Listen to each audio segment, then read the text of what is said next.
پچھلے پروگرام میں آپ کو بتایا تھا کہ 3 طرح کے علوم کا سیکھنا ہر عاقل بالغ مسلمان مرد و عورت پر فرض ہے، اور جو چیز شریعت کی جانب سے فرض قرار دے دی جائے اس میں پھر ضرورت کا انتظار نہیں کرتے ہیں کہ ضرورت ہوگی تو فرض پورا کریں گے ورنہ نہیں،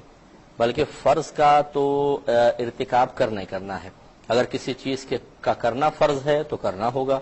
کسی چیز سے بچنا فرض ہے تو اس سے بچنا ہی ہوگا۔ اس میں یہ نہیں ہے کہ اگر مجھے ضرورت ہوگی تو چلو میں اس فرض کو پورا کر لوں، اور ضرورت نہ ہو تو اس فرض کو چھوڑ دوں۔ علم بھی ایک ایسی چیز ہے کہ اس کا کچھ حصہ ہر عاقل بالغ مسلمان مرد عورت پر سیکھنا لازم قرار دے دیا گیا ہے۔ اللہ تبارک و تعالی ارشاد فرماتا ہے کہ فَاسْأَلُوا أَهْلَ الذِّكْرِ إِن كُنتُمْ لَا تَعْلَمُونَ، اگر تم نہیں جانتے تو اہل علم سے سوال کرو۔ اب اتنی سی بات ہے، اگر تم نہیں جانتے تو ہم تو لاکھوں چیزیں نہیں جانتے۔ اگر ہر چیز کے جاننے کا مکلف بنا دیا جائے اور علماء کے پاس ان نامعلوم چیزوں کی معلومات حاصل کرنے کے لیے جانا لازم ٹھہرا دیا جائے تو بہت شدید حرج ہے۔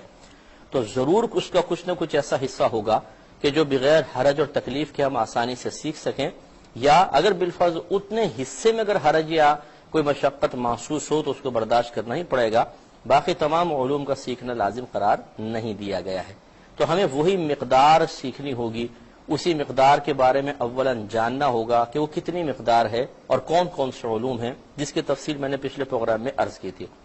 اسی طریقے سے نبی کریم صلی اللہ علیہ وسلم ارشاد فرماتے ہیں کہ طلب العلم فریضۃ علی کل مسلم، علم کا حاصل کرنا ہر عاقل بالغ مسلمان مرد و عورت پر فرض ہے۔ تو اس میں فریضہ کے الفاظ آ گئے، لازم قرار دے دیا گیا کہ انسان علم کو سیکھے۔ تو یہ میں نے آپ کو بتایا تھا کہ شریعت نے کم از کم ہمیں اس بات کا مکلف بنایا ہے کہ ہم عقائد بمع دلائل سیکھیں، اسی طریقے سے وہ احکام جن کا تعلق ہماری عملی زندگی سے ہے، چاہے وہ عمل عبادت کی شکل میں ہو، چاہے لوگوں سے کوئی معاملہ طے کرنے کی صورت میں ہو، دونوں کا ہمیں علم سیکھنا ہوگا۔ اور یقیناً چونکہ شیطان نے اللہ تبارک و تعالیٰ کی بارگاہ میں ایک طرح کا چیلنج پیش کیا تھا کہ تو اگر مجھے قیامت تک مہلت دے دے تو میں تیرے بے شمار بندوں کو اپنے ساتھ جہنم میں لے کر جاؤں گا، تو اللہ تبارک و تعالیٰ نے جواباً ارشاد فرمایا تھا، جس کا مفہوم یہ ہے کہ میرے مخلص اور نیک بندوں پر تیرا کوئی زور نہیں چلے گا، ہاں جو تیری اطاعت کریں گے، تیرے متبعین ہوں گے، میں ان کے ساتھ تجھے ان کے ساتھ سب کو جہنم میں ڈال کر تم سب سے جہنم کو بھر دوں گا۔ تو لہٰذا معلوم یہ ہوا کہ شیطان مختلف طریقوں سے ہم سے ایسے کام کروائے گا جو اللہ تبارک و تعالی کی نافرمانی والے ہوں گے، اور ان کی بنیاد پر بہت سارے لوگ جہنم میں جائیں گے۔ انہی کاموں کا نام گناہ ہوتا ہے۔ تو پھر ضروری ہوا کہ گناہوں کی معرفت حاصل کی جائے، تاکہ شیطان ایسا نہ ہو جیسے لڈو کے اندر زہر ڈال کر کسی کو دے دیا جائے تو لڈو میں خوشبو بھی ہے، مزہ بھی ہے، ذائقہ بھی ہے، میوے بھی ہیں، سب کچھ ہے، لیکن جب وہ زہر ہمارے اندر پہنچتا ہے تو وہ تباہ و برباد کر دیتا ہے اور انسان دم توڑ دیتا ہے۔ اسی طرح گناہوں کے لڈو شیطان نے تیار کیے ہوئے ہیں، اور وہ مختلف لڈو مختلف لوگوں کو مختلف مقامات پر مختلف اوقات میں مختلف انداز سے پیش کرتا ہے، اور ہم خوب پیٹ بھر کے ان لڈوؤں کو کھا رہے ہیں، لیکن جب ان کا زہر رگوں میں سرایت کر جائے گا اور پھر ہم ہلاکت کے قریب ہوں گے تو پھر بہت زیادہ پچھتاوا ہوگا۔ اس لیے تیسرا پھر گناہوں کی معرفت ہوتی ہے کہ انسان گناہوں کی معرفت حاصل کرے۔ اب سوال یہ پیدا ہوتا ہے کہ ہم کہاں سے ان کو حاصل کریں؟ مختلف مقامات پر فرض علوم کورسز بھی ہو رہے ہیں، اور مختلف کتب کے اندر بھی یہ مسائل بکھرے ہوئے ہوتے ہیں، بہت ساری جگہوں پہ ان کو سمیٹا بھی گیا ہے، لیکن ان میں بھی بغیر استاد کے کبھی بھی آپ علم نہیں سیکھ سکتے۔ اسی لیے اللہ تبارک و تعالیٰ نے یہ ارشاد فرمایا اور اس میں اشارہ کر دیا، اسی لیے سے مراد کہ اس میں اللہ تعالیٰ نے واضح بیان فرما دیا کہ فَاسْأَلُوا أَهْلَ الذِّكْرِ إِن كُنتُمْ لَا تَعْلَمُونَ، اگر تم نہیں جانتے تو اہل علم سے پوچھو۔ حالانکہ قرآن میں سب موجود ہے، حدیث میں سب کچھ موجود ہے، اللہ تعالیٰ جانتا ہے کہ قیامت تک مختلف زبانوں میں بے شمار کتابیں لکھی جاتی رہیں گی، اللہ کے علم میں ہے، اس کے باوجود وہ فرما رہا ہے کہ اہل علم سے یعنی استادوں کے پاس جاؤ اور ان سے علم سیکھو۔ اس کے بارے میں تھوڑا سا کلام کروں گا، لیکن کالر ساتھ ہیں۔ السلام علیکم۔ تو آپ کی خدمت میں گزارش کر رہے تھے کہ یہ ہمیشہ یاد رکھیے گا کہ کتابوں میں بہت کچھ لکھا ہوتا ہے،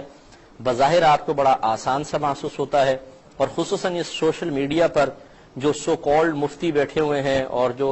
دین کا پورا ٹھیکہ ہاتھ میں لے کر بیٹھے ہوئے ہیں کہ ہم دین کو کا دفاع کر رہے ہیں، ہم مسلکوں کا دفاع کر رہے ہیں، اور واقعی وہ صاحب علم نہ ہو.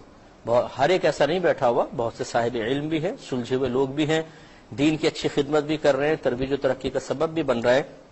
لیکن میری گزارش ان لوگوں سے ہے جنہوں نے دین کی الف بے بھی نہیں سیکھی، اس کتاب سے پڑھا، اس کتاب سے تھوڑا سا پڑھا، یہاں سے مواد لیا، وہاں سے مواد لیا، اور قوم کے سپہ سالار بن کر ایک مخصوص مکتب فکر کے نمائندے بن کر وہ بیٹھ گئے ہیں سوشل میڈیا پر، اور جس کی چاہتے ہیں عزت کی دھجیاں بکھیر کر اپنی آخرت کی بربادی کا سامان کر رہے ہیں. تو اس طریقے سے بغیر کسی کی مدد کے علم سیکھ کر یہ سمجھنا کہ میں بہت ہی بلند و بالا مقام پر پہنچ چکا ہوں، یہ جہالت کی بات ہے.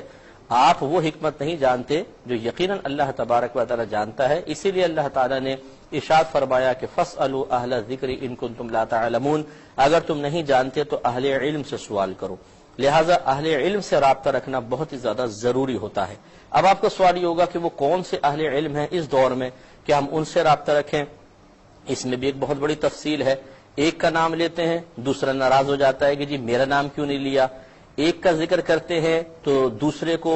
تھوڑا حسد پیدا ہوتا ہے کہ یہ شاید آپ کے اپنے ہوں گے اسی لیے آپ نے نام لیا. اس لیے میں مختلف کتابوں کا نام لیتے ہوئے کسی خاص فرد کا یا مخصوص افراد کا نام لیتے ہوئے گھبراتا ہوں کہ اس سے بہت زیادہ پھر ہمیں مسائل کا سامنا کرنا پڑتا ہے، کیونکہ ہمارے ہاں وسعت ظرفی نہیں ہے، ہمارے ذہن بہت چھوٹے ہو چکے ہیں، ون مین شو بننے کی بہت زیادہ عادت ہو گئی ہے، ہر کام کا کریڈٹ خود لے جانے کی اتنی عادت پڑ چکی ہے کہ دوسرا کتنا ہی اچھا کام کرے ہم کہتے ہیں تو چھولے بیچ رہا ہے، اور ہم چاہے کتنا ہی معمولی کام کریں ہماری واہ واہ ہونی چاہیے. ایسی صورتحال میں پھر محتاط مسئلہ یہی ہے کہ ایک طالب علم کی حیثیت سے جو کچھ میں نے اپنے بزرگوں سے سیکھا ہے، جو کچھ میں نے کتابوں سے پڑھا ہے اور جو نتائج اخذ کیے ہیں، یا تو ان کو کتابی شکل میں لایا جائے، انتہائی عام فہم شکل میں کہ عوام بھی ان کو آسانی سے پڑھ سکے، اور اس کے ساتھ ایک رابطہ نمبر بھی دیا جائے کہ کوئی بات مشکل لگے تو آپ معلوم کریں. تو اس پر میں انشاءاللہ ورک کر رہا ہوں کہ ان تمام چیزوں کے لیے ہم کتب لکھ رہے ہیں، لیکن اس پر ٹائم لگے گا. اور دوسرا ایک یہ ہمارا پروگرام بھی ہے، تو میرا یہ ارادہ ہے کہ انشاءاللہ میں کم از کم فرض علوم جتنے بھی ہیں وہ آپ کو اس احکام شریعت کے سٹیج سے ایک دفعہ بیان کر دیے جائیں.